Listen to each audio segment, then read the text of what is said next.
ഇതിഹാസമായ Luis ഫിഗോയുടെ ക്യാപ്റ്റൻസിക്ക് കീഴിലാണ് 2006-ൽ അയാൾ ലോകം കീഴടക്കാൻ ആദ്യമായി ഒരുങ്ങി പുറപ്പെട്ടത്.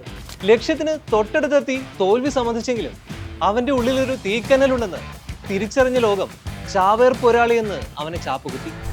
അതോടെ അവസാന ശ്വാസം വരെയും പോരടിച്ച് മരിച്ചു വീഴുകയല്ലാതെ ഇനിയൊരു തിരിച്ചുപോക്ക് ആ യോദ്ധാവിന് സാധ്യമായിരുന്നില്ല. കാൽപന്ത് കളിയുടെ ഈറ്റിലം കീഴടക്കാൻ അയാൾ പലകുറി ഒരുമ്പെട്ടിറങ്ങി. ലോകം കണ്ടതിൽ വെച്ച് ഏറ്റവും മികച്ചവനെന്ന് ചുറ്റുമുള്ളവർ വാഴ്ത്തിപ്പാടിയിട്ടും ലോകം വെട്ടിപ്പടിക്കാനുള്ള ഓരോ പടപ്പുറപ്പാടിലും ആ പോരാളി മുറിവേറ്റു വീണു. ചങ്കിലെ ചോര പൊടിഞ്ഞ് ഓരോ തവണയും പിന്മാറുമ്പോഴും വീണ്ടും ഒരിക്കൽ കൂടി പരിശ്രമിക്കാനും പോരാടാനുമുള്ള വാശി അയാൾ നെഞ്ചകത്ത് ഒളിപ്പിച്ചു വെച്ചു. തോൽവികൾ അത്രയും മനസ്സിൽ കുറിച്ചിട്ടു. കണക്ക് പറഞ്ഞ് തിരിച്ചടിക്കാനുള്ള ഊഴത്തിനായി കാത്തിരുന്നു.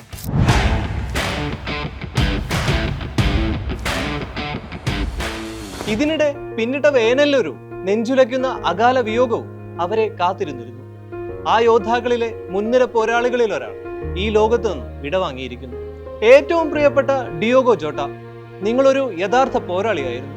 ആ നിഷ്കളങ്കമായ പുഞ്ചിരി ഇന്നും ഈ കൂട്ടത്തിന്റെ ഉള്ളു പൊള്ളിക്കുന്നുണ്ട്. നിങ്ങൾ കൂടി കണ്ട സ്വപ്നത്തിനായി അവർക്കിനിയും മുന്നോട്ട് പോയേ മതിയാവും.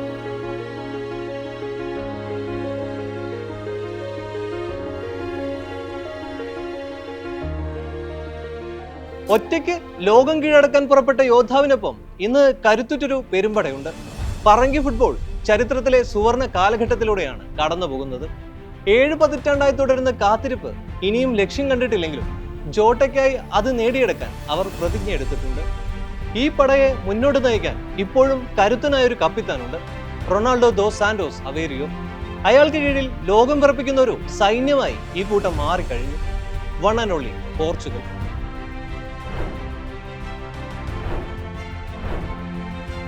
ക്രിസ്ത്യാനോ മാത്രമായിരുന്നില്ല പോർച്ചുഗലിനായി ലോകകപ്പ് നേടാൻ പരിശ്രമിച്ച് തോറ്റുപോയ പോർച്ചുഗീസ് ലെജൻഡ്. പറങ്കിപ്പട ലോകകപ്പ് ലക്ഷ്യമിട്ട് പൊരുതാൻ തുടങ്ങിയിട്ട് കൃത്യമായി പറഞ്ഞാൽ ഇതൊക്കെ 7 പതിറ്റാണ്ടായിട്ടുണ്ട്. ബാലൻഡിയോർ നേടിയതിന് തൊട്ടടുത്ത വർഷം, അതായത് 1966-ൽ ആദ്യമായി ലോകകപ്പിൽ പോരടിക്കാനെത്തിയ യൂസേബിയോയുടെ പറങ്കിപ്പടയ്ക്ക് ലോക കിരീടം ഒരു കയ്യകലത്തിൽ നഷ്ടമായിരുന്നു. ലോകകപ്പ് ചരിത്രത്തിൽ മറ്റൊരു രാജ്യത്തിനും പോർച്ചുഗലിൻ്റെതുപോലൊരു ക്ലാസിക് എൻട്രി ലഭിച്ചു കാണില്ല. അവിശ്വസനീയ കുതിപ്പാണ് പറങ്കിപ്പട നടത്തിയത്. ചരിത്രത്തിൽ ആദ്യമായി ലോകകപ്പ് കളിക്കാനത്തെ പോർച്ചുഗീസ് ടീം ഗ്രൂപ്പ് ഘട്ടത്തിൽ 3 മത്സരങ്ങളും അനായാസം ജയിച്ചു മുന്നേറിയപ്പോൾ ആ സ്വപ്നക്കുതിപ്പിൽ മുറിവേറ്റവരിൽ നിലവിലെ ചാമ്പ്യന്മാരായ ബ്രസീലും ഉൾപ്പെട്ടിരുന്നു. 3-1 ബ്രസീലിനെ പോർച്ചുഗൽ വീഴ്ത്തിയത്. ക്വാർട്ടർ ഫൈനലിൽ നോർത്ത് കൊറിയയോട് 3-0 ആദ്യം പിന്നിലായപ്പോയ ശേഷം പോർച്ചുഗൽ നടത്തിയ തിരിച്ചുവരവിനെ വിശേഷിപ്പിക്കാൻ വാക്കുകളില്ല. 4 ഗോളുകളുമായി യൂസേബിയോ എന്ന ഗോളടി വീരൻ അരങ്ങ് തകർത്ത മാച്ചിൽ ഫൈനൽ വിസിൽ മുഴങ്ങുമ്പോൾ പോർച്ചുഗൽ 5-3 സ്വപ്ന വിജയം നേടിയെടുത്തു. ആ തവണത്തെ ലോക ചാമ്പ്യന്മാരായി മാറിയ ഇംഗ്ലണ്ടിനോട് സെമി ഫൈനലിൽ 2-1 തോറ്റ പോർച്ചുഗൽ ടീം സോവിയറ്റ് യൂണിയനെ വീഴ്ത്തി 3ാം സ്ഥാനത്തോടെ ആ ദൗത്യം അവസാനിപ്പിച്ചു. 9 ഗോളുകളുമായി യൂസേബിയോ ഡാ ഡിസിൽവ ഫെരേര എന്ന അമാനുഷികനായ പോരാളി ലോകകപ്പിലെ ഗോൾഡൻ ബൂട്ട് സ്വന്തമാക്കിയാണ് മടങ്ങിയത്. ഒരു ലോകകപ്പ് പതിപ്പിലെ എക്കാലത്തെ മികച്ച 4ാമത്തെ മികച്ച ഗോൾ വേട്ടയായിരുന്നു ഇത്. 2026 പതിപ്പിൽ 2 ഗോളുകൾ കൂടി നേടിയാൽ യൂസേബിയോയെ മറികടന്ന് ലോകകപ്പിൽ ഏറ്റവും കൂടുതൽ ഗോൾ നേടിയ പോർച്ചുഗീസ് താരമായി ക്രിസ്ത്യാനോ റൊണാൾഡോ മാറും.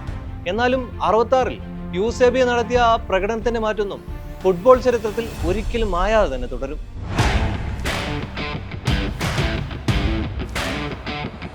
ഫുട്ബോൾ ലോകം കണ്ട ഏറ്റവും മികച്ച വിങ്ങർമാരിൽ ഒരാളും 2000-ലെ ബാലൻഡിയോർ ജേതാവുമായ പോർച്ചുഗീസ് ഇതിഹാസമാണ് ലൂയിസ് ഫിഗോ. പോർച്ചുഗീസ് ഫുട്ബോളിന്റെ സുവർണ കാലഘട്ടമെന്ന് വിശേഷിപ്പിക്കപ്പെട്ട 2006-ൽ ഫിഗോയ്ക്ക് കീഴിൽ പോർച്ചുഗൽ 4ാം സ്ഥാനക്കാരായിരുന്നു. അന്നാണ് ക്രിസ്ത്യാനോ റൊണാൾഡോ ആദ്യമായി പറങ്കിപ്പടയുടെ ലോകകപ്പ് ടീമിൽ ഇടം നേടിയത്.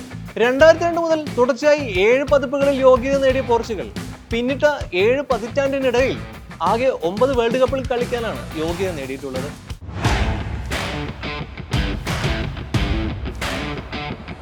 കരിയറിലെ 6ാമത്തെ ലോകകപ്പ് പതിപ്പിൽ പന്ത് തട്ടാനായാണ് ക്രിസ്ത്യാനോ റൊണാൾഡോ ഇക്കുറി US-ലെത്തിയിരിക്കുന്നത്.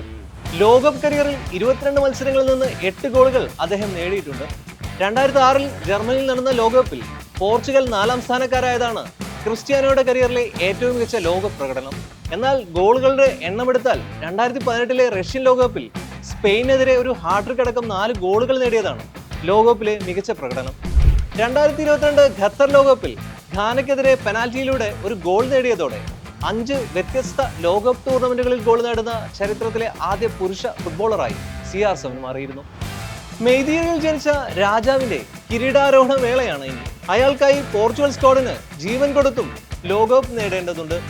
ഫുട്ബോൾ എന്താണെന്ന് പോലും അറിയാത്ത ഇടങ്ങളിലും ലോക ഫുട്ബോളിന്റെ അടയാളമായി മാറിയ ക്രിസ്ത്യാനോയ്ക്ക് അർഹിക്കുന്ന യാത്രയപ്പ് നൽകാൻ ഈ ടീമിന് കെൽപ്പുണ്ട്.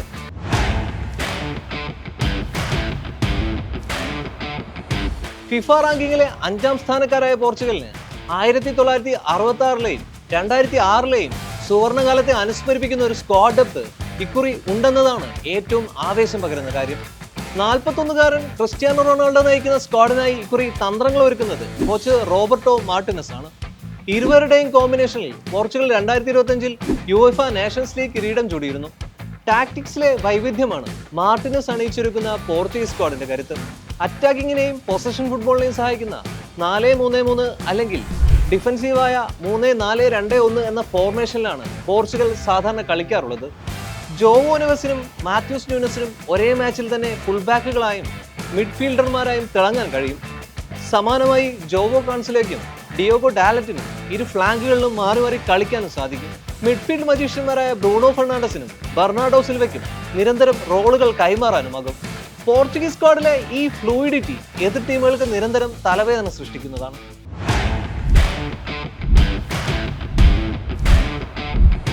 കോച്ചിന്റെ ടീം സെലക്ഷന് എപ്പോഴും സ്ഥിരതയുണ്ടെന്നതാണ് മറ്റൊരു സവിശേഷത.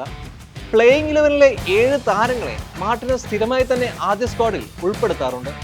Goal keeper Diogo Costa, fullback Ruben Dias, right wing ഫുൾബാക്കായ ന്യൂനോ മെൻഡിസ്, മിഡ്ഫീൽഡർമാരായ Bruno Fernandes, Bernardo Silva, Vitinha, striker Ronaldo എന്നിവർ സ്ഥിരം ടീമിലെ ആദ്യ സ്ഥാനക്കാരാണ്.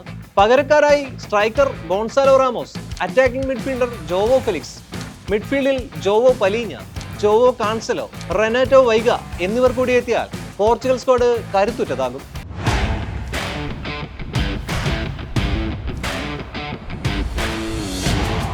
പോർച്ചുഗലിന്റെ സൈഡ് ബെഞ്ച് പോലും മികച്ച ഒരുപിടി താരങ്ങളാൽ സമ്പന്നമാണ്. 26-അംഗ പോർച്ചുഗീസ് സ്ക്വാഡിനൊപ്പം കാർ അപകടത്തിൽ മരിച്ച ഡീഗോ ജോട്ടയുടെ പേര് കൂടി ഉൾപ്പെടുത്തുമെന്ന കോച്ചിന്റെ പ്രഖ്യാപനം ആവേശത്തോടെയാണ് ഫുട്ബോൾ ലോകം കേട്ടുനിന്നത്.